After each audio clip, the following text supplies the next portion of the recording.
Chez les industriels, c'est le branle-bas de combat. Pas question pour eux de se passer d'huile de palme. Premier à riposter, l'Italien Ferrero, le fabricant du Nutella. Il faut dire qu'avec près de 20% d'huile de palme dans sa pâte à tartiner, il est l'un des premiers visés.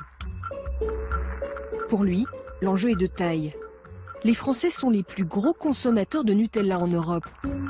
2 kilos par famille et par an. Plus d'1 milliard d'euros de chiffre d'affaires.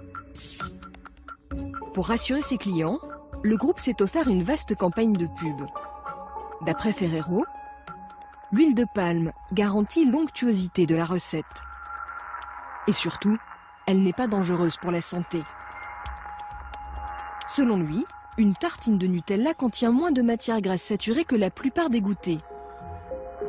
Mais en fait, Ferrero ne compare sa pâte à tartiner qu'avec des goûters plus gras, comme des biscuits chocolatés ou des pains au chocolat. Pour démontrer combien de gras contient le Nutella, un consommateur a fait une petite expérience sur Internet. Il a laissé un pot au soleil une journée dans une voiture. La température dans la voiture est proche de 58 degrés. Et en fait, c'est la chaleur étouffante de la voiture va permettre de dissocier l'huile du chocolat. Voilà. 8 heures plus tard, toute l'huile est remontée à la surface. Cela représente un verre entier. Car en fait, le Nutella, c'est 55% de sucre, 17% d'huile de palme, 13% de noisettes et seulement 7% de cacao.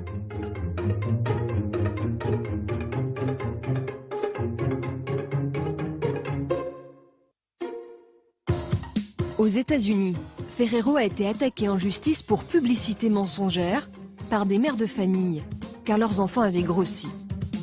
L'entreprise a été condamnée à leur verser plus de 3 millions de dollars, soit 2 300 000 euros. Le groupe Ferrero n'a pas souhaité répondre à nos demandes d'interview.